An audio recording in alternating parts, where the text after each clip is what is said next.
baca dari Quran dari Al-Fatihah sampai Anas, tidak ada satupun ayat Quran yang mengindikasi bahwa sesuatu yang bisa dihafal adalah uang. Tidak ada. Heran saya juga.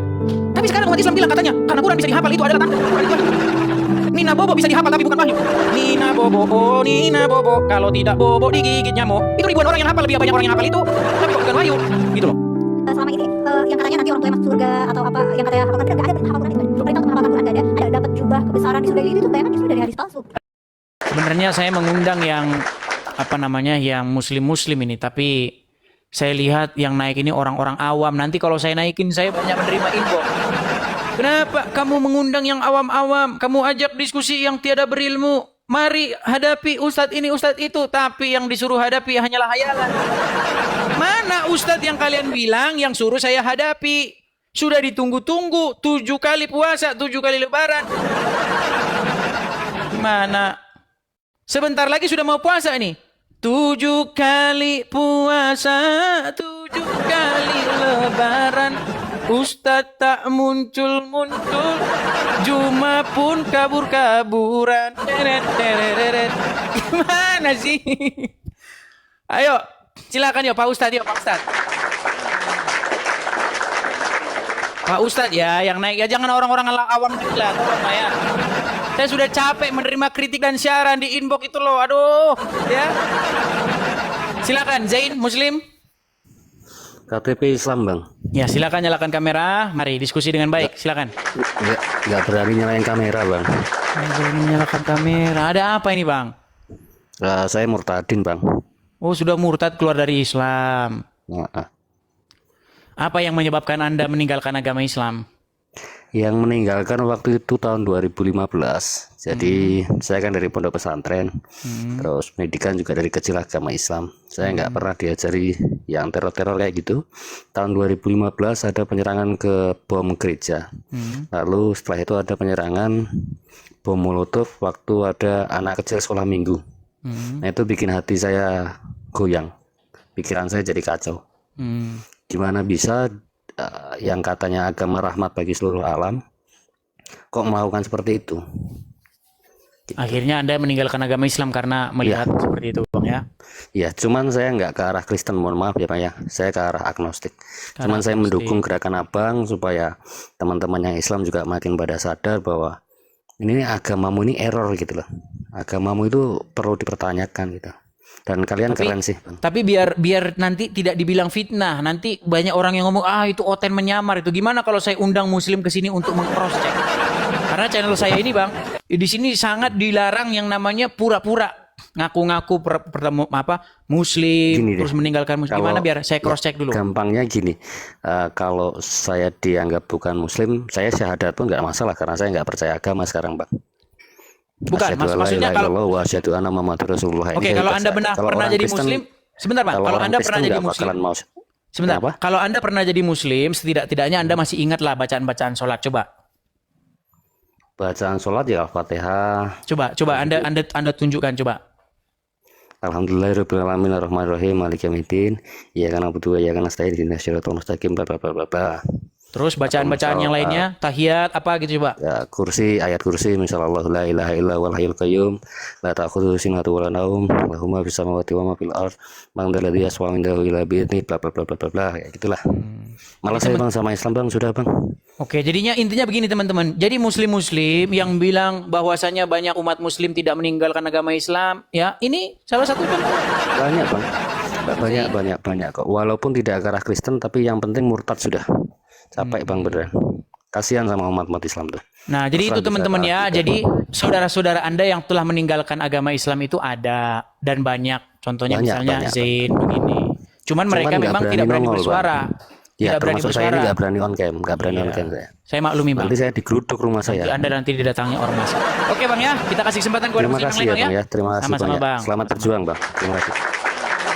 Ya, itulah teman-teman ya. Tuh teman-teman. Jadi teman-teman, intinya karena memang ada sebuah tekanan begitu ya. Ada sebuah persekusi begitu ya, sehingga banyak orang-orang yang tidak bersuara begitu. Soalnya kalau bersuara dikit nanti langsung di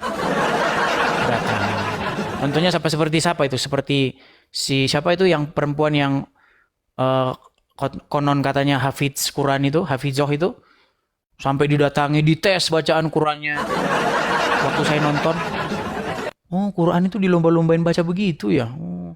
Tapi waktu saya baca Quran, saya itu tidak pernah menemukan ayat di dalam Al-Quran itu supaya kalian itu melombakan begitu ayat Quran.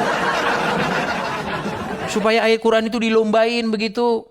Saya nggak menemukan itu gitu. Kenapa orang Islam sekarang lomba baca Quran? Bahkan kalau Quran bisa dihafal itu menjadi bukti bahwasanya itu adalah wahyu. Saya baca dari Quran dari Al-Fatihah sampai Anas, tidak ada satupun ayat Quran yang membukti, yang mengindikasi bahwa sesuatu yang bisa dihafal adalah wahyu. Tidak ada. Heran saya juga. Tapi sekarang umat Islam bilang katanya karena Quran bisa dihafal itu adalah tanda Quran itu wahyu. Nina Bobo bisa dihafal tapi bukan wahyu. Nina Bobo, oh Nina Bobo, kalau tidak bobo digigit nyamuk. Itu ribuan orang yang hafal, lebih banyak orang yang hafal itu.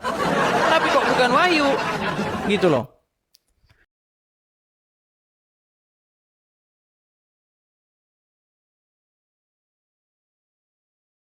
Itu kenapa banyak banget hafalan anak-anak disuruh hafal.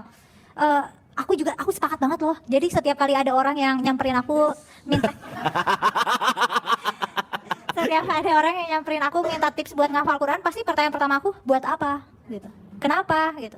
Terus tadi kan dia ngasih alasan-alasan, tapi kenapa harus dihafal gitu.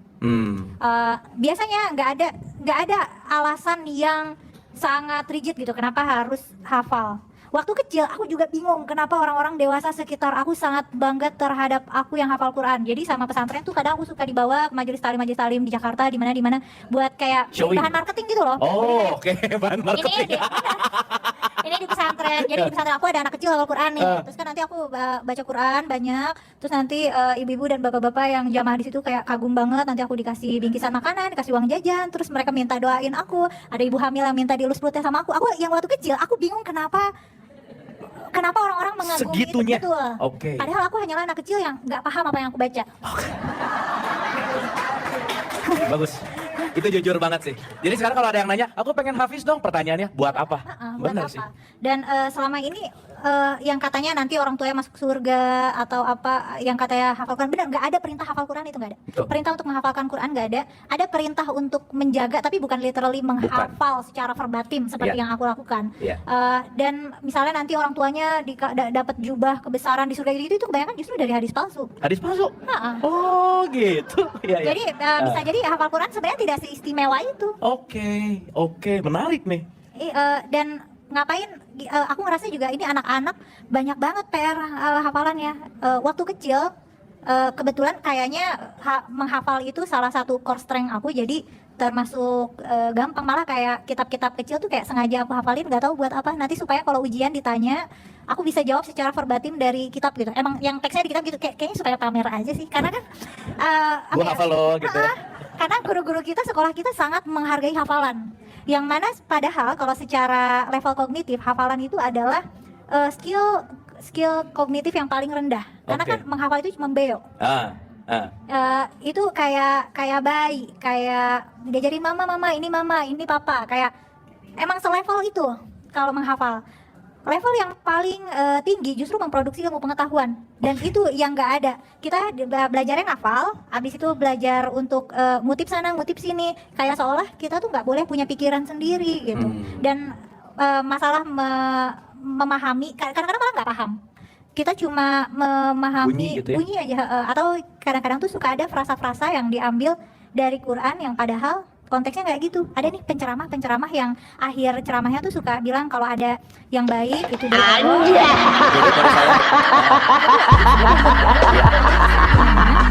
Orang-orang Yahudi itu suka ledekin Nabi. Oh nanti kalau misalnya salah bilangnya dari diri sendiri, kalau benar bilangnya dari Allah. Itu sebenarnya ledekan orang Yahudi, itu kita adopsi jadi penutup ceramah. Oh itu jokesnya Yahudi gitu ya, ngeledek gitu ya. Itu cara orang Yahudi ngeledekin Nabi, tapi Oke. kita jadiin penutup karena kita nggak tahu konteks ayat itu gimana gitu loh. Oke. Tapi itu penutup yang bagus buat stand up comedy sih. That's nice.